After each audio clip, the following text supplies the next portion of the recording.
I didn't expect a wedding invite to change my life, especially not that wedding. It started with a text from my friend Claire, sent at 11:47 p.m. on a Tuesday. Wild question, any chance you'd be my plus one to my cousin's wedding next month? I refused to go alone. Normally, I would have said no. Weddings always did weird things to me. Too many questions, too many couples, too many moments where you're suddenly very aware that you're single and standing near a table labeled singles. But Claire had just gotten out of a messy breakup, and I knew what it meant for her to ask. So I said yes before I could overthink it. That was mistake number one.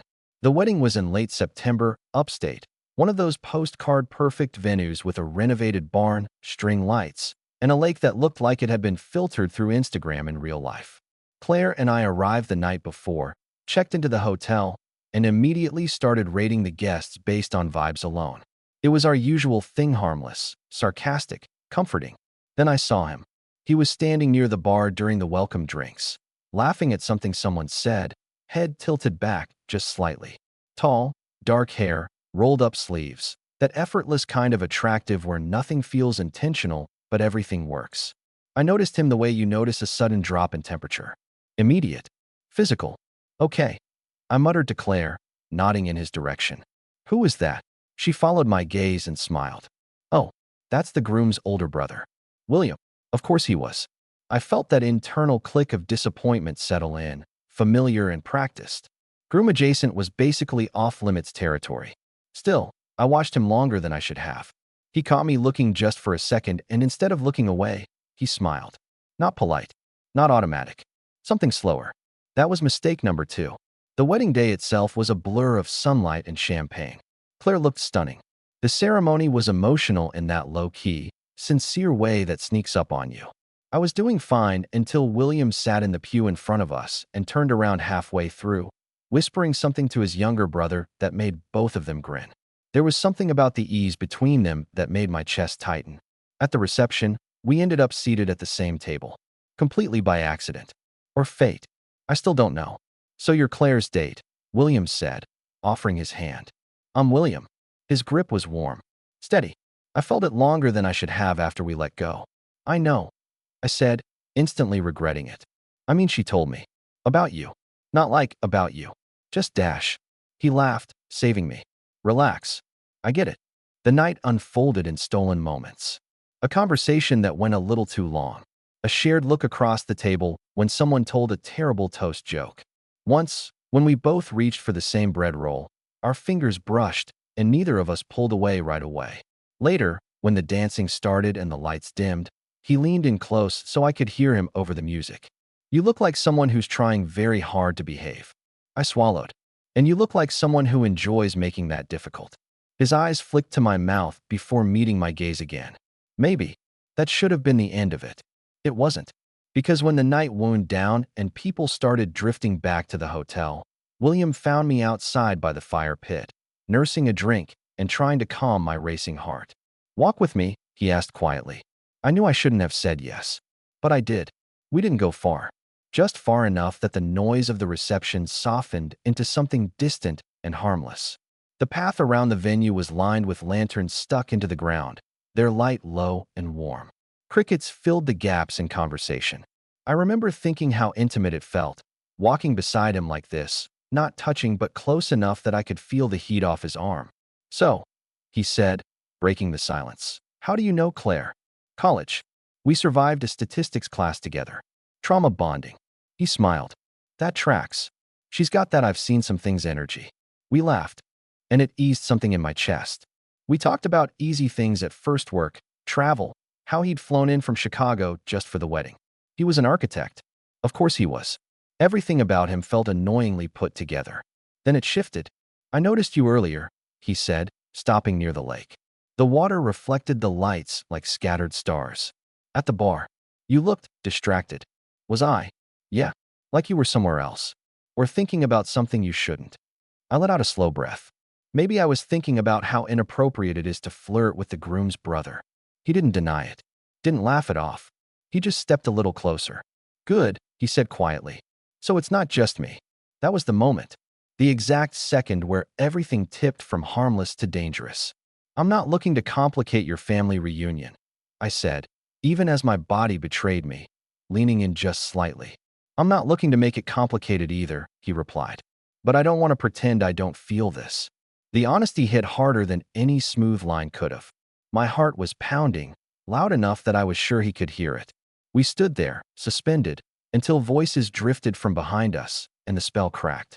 William stepped back, rubbing a hand over his jaw like he was grounding himself.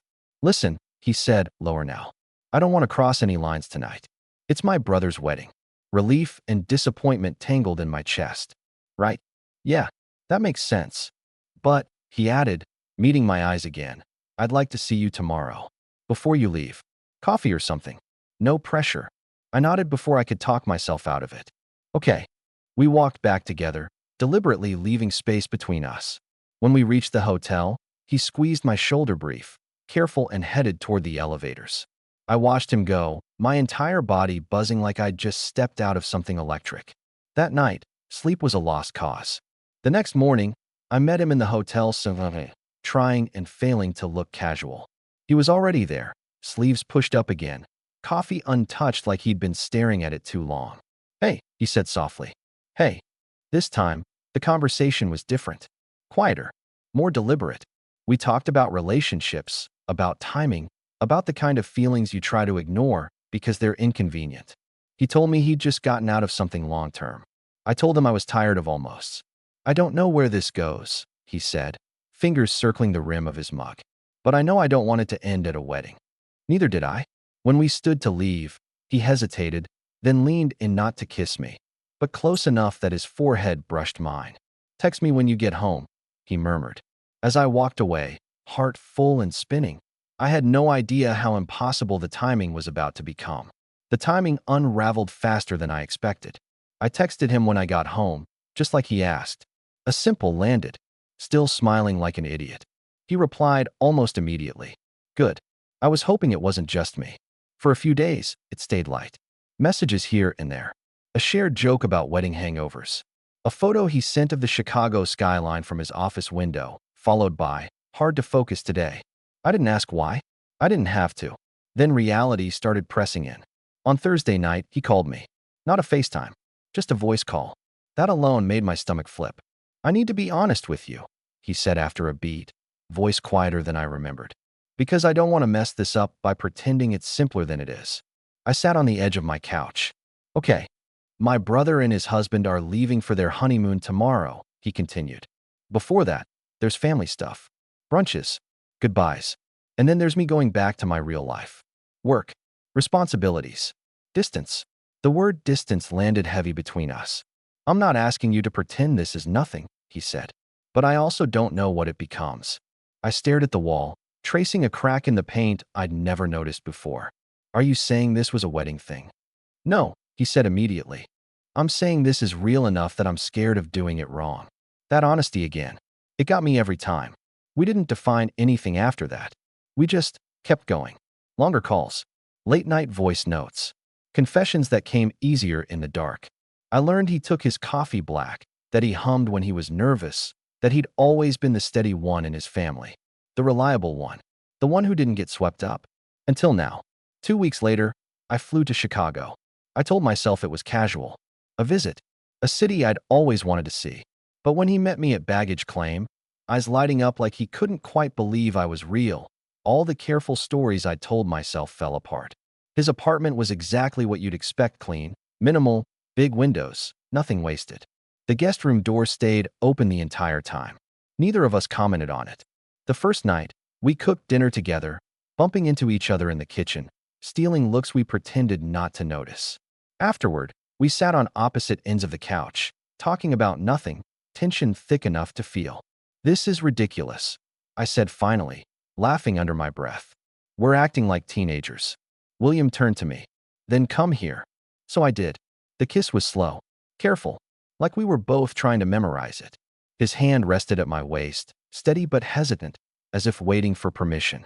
When I leaned in again, deeper this time, he exhaled like he'd been holding his breath for weeks. We didn't rush. We talked. We laughed. We stopped when it felt right and continued when it felt inevitable. It was intimate in a way that had nothing to do with urgency. Later, lying beside him in the dark, His arm draped over my chest. Reality crept back in. "This still ends with you getting on a plane?"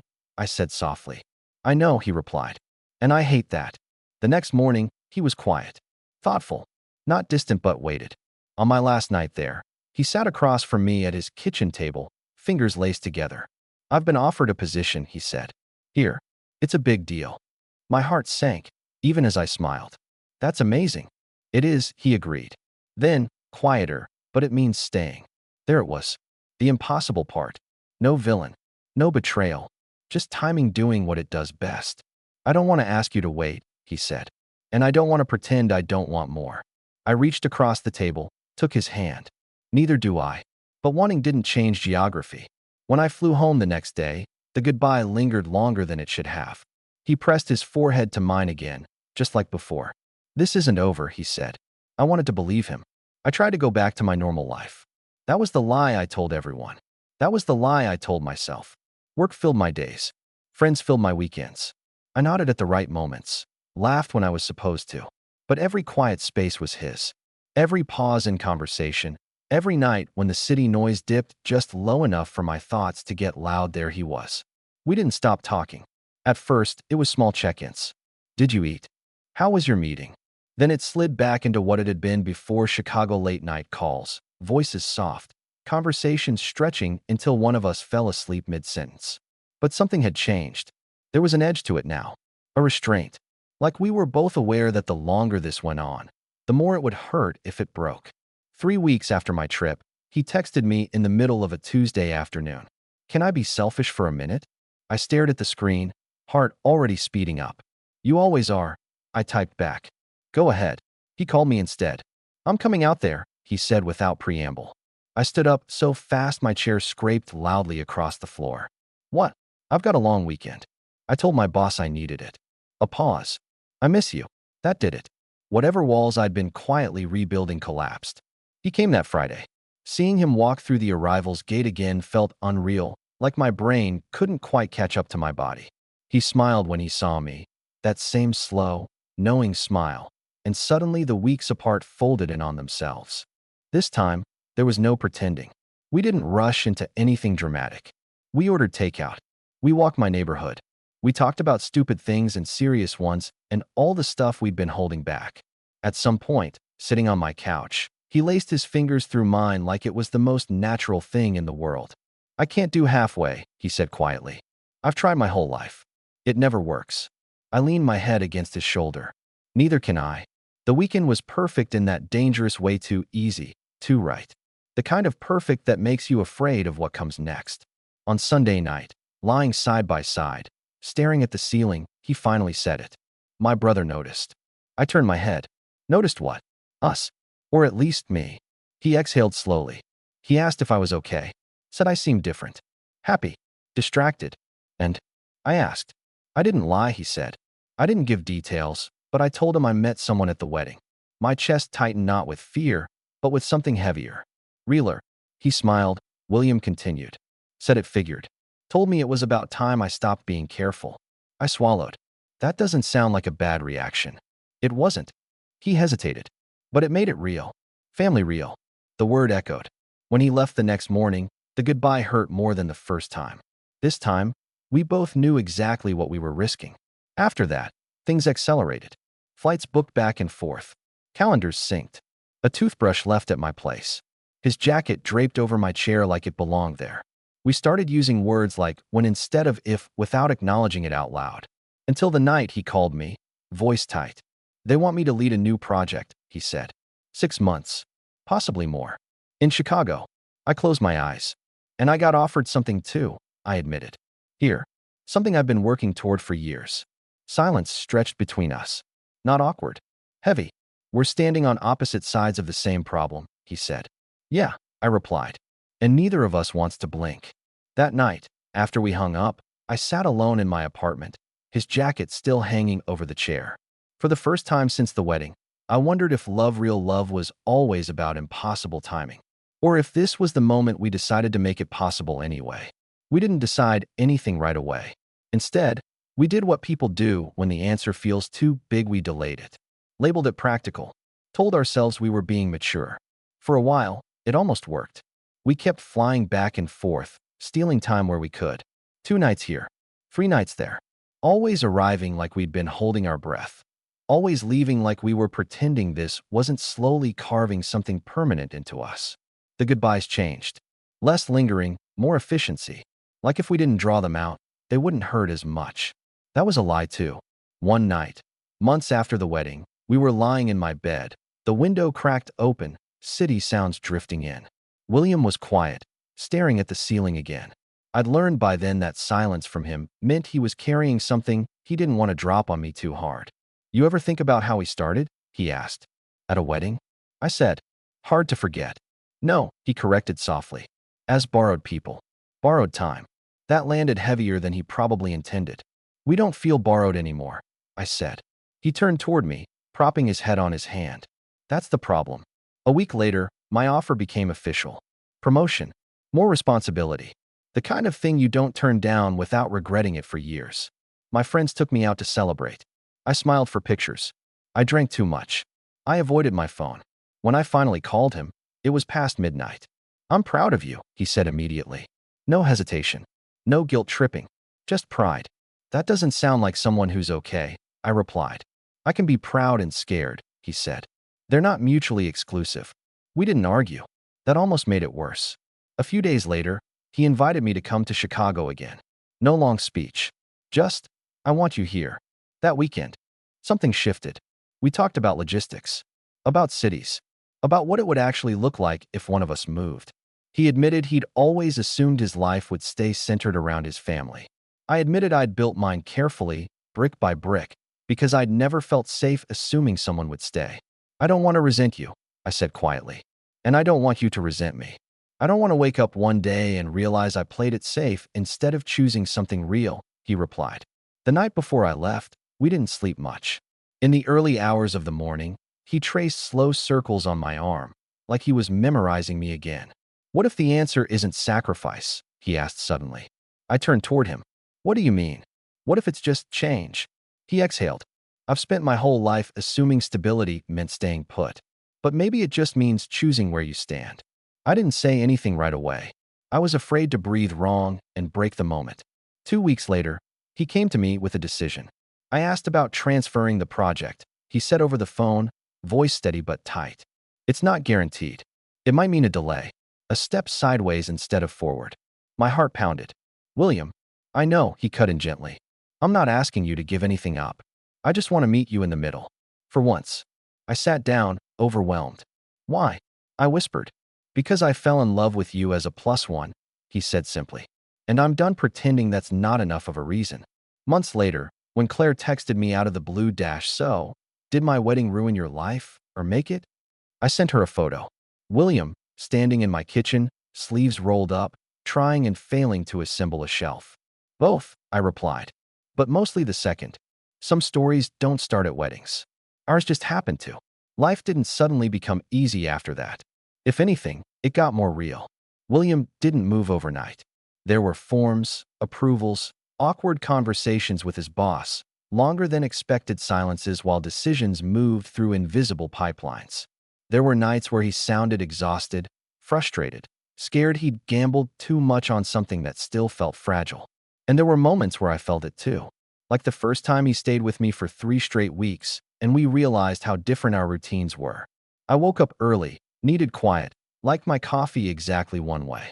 He worked late, thought out loud, left half-finished sketches on every available surface. We argued once really argued about something stupid like groceries, and afterward we sat on opposite sides of the couch, both of us shaken by how quickly comfort could turn sharp. This is the part people don't post about, I muttered. He glanced over at me, a tired smile tugging at his mouth. Yeah, this is the part that counts. What surprised me most was how steady he was in the hard moments. Not defensive, not dismissive, just present, willing to talk it through even when it was uncomfortable, willing to admit when he didn't know what the right move was. One night, after a particularly long day for both of us, we sat on the floor eating takeout straight from the containers. Do you ever think about the version of us that didn't say yes? I asked. The one where you said no to the wedding, he replied. Or the one where you didn't ask me to walk with you that night? He was quiet for a second. I think about him sometimes, he admitted. He's probably fine. Safe. Predictable. And lonely, I added softly. He looked at me then, really looked at me. Yeah, lonely. A month later, his transfer was approved. Not permanent. A year-long assignment. Enough time to breathe. Enough time to see if this wasn't just timing luck or romantic stubbornness. The day he officially moved some of his things into my place, Claire came over with a bottle of wine and a grin that said I knew it. So, she said, gesturing at the boxes, "You gonna admit I have excellent taste in weddings now?" I laughed, leaning into William's side. "You accidentally changed my life." He squeezed my hand, grounding me. Best +1 decision I've ever made.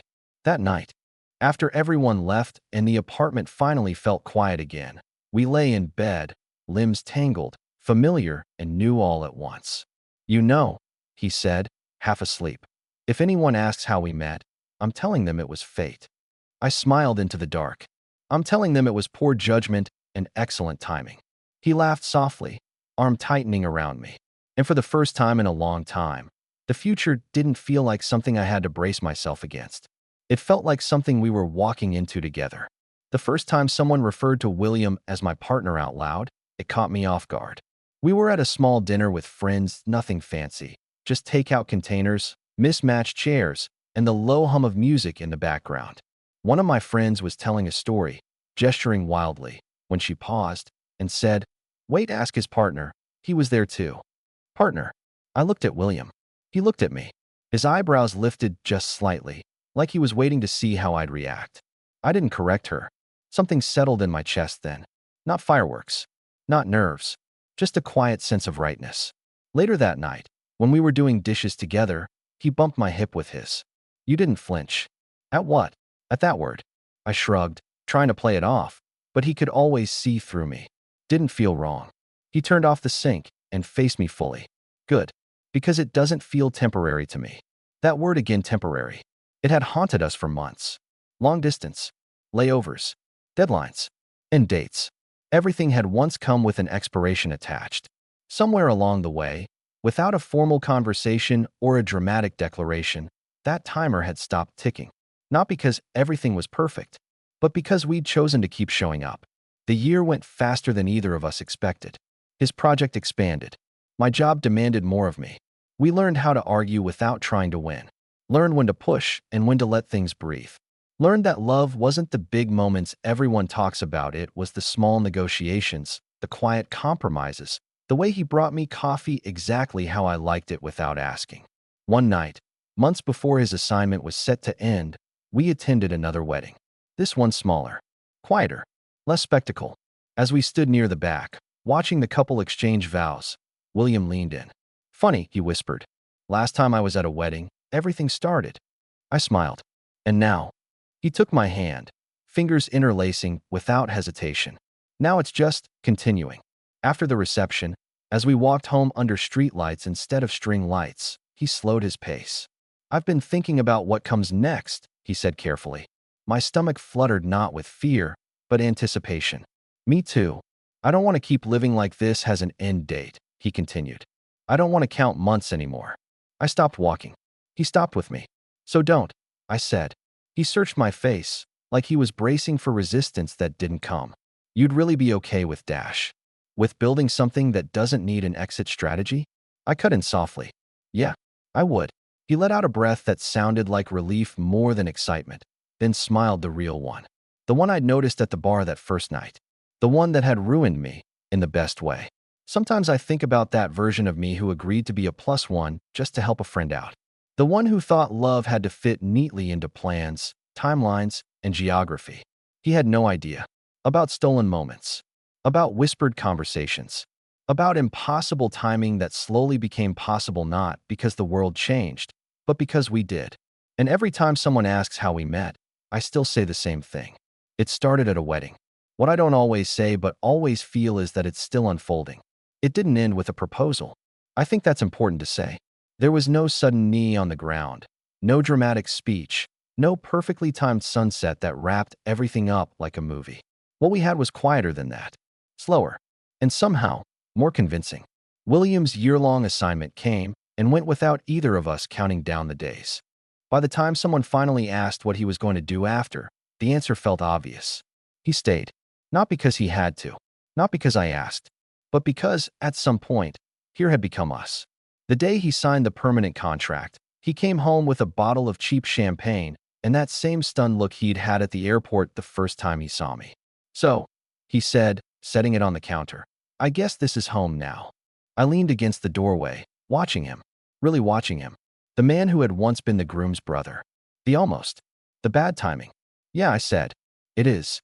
We celebrated by doing absolutely nothing special. Ordered pizza, sat on the floor, talked about furniture we might buy someday, argued lightly about whether we needed more plants. It felt domestic in a way that would have terrified me a year earlier. Instead, it felt grounding.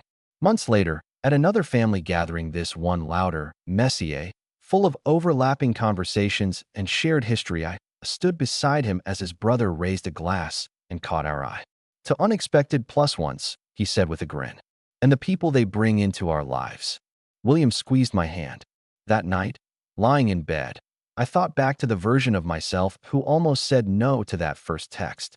The one who nearly stayed home, safe and untouched. I'm glad he didn't. Because sometimes love doesn't arrive when you're ready. It arrives when you're willing. Willing to walk away from the noise. Willing to admit the timing is terrible. Willing to say yes anyway. And if you'd asked me back then how it would all turn out, I wouldn't have had an answer. Now I do. It turned into a life.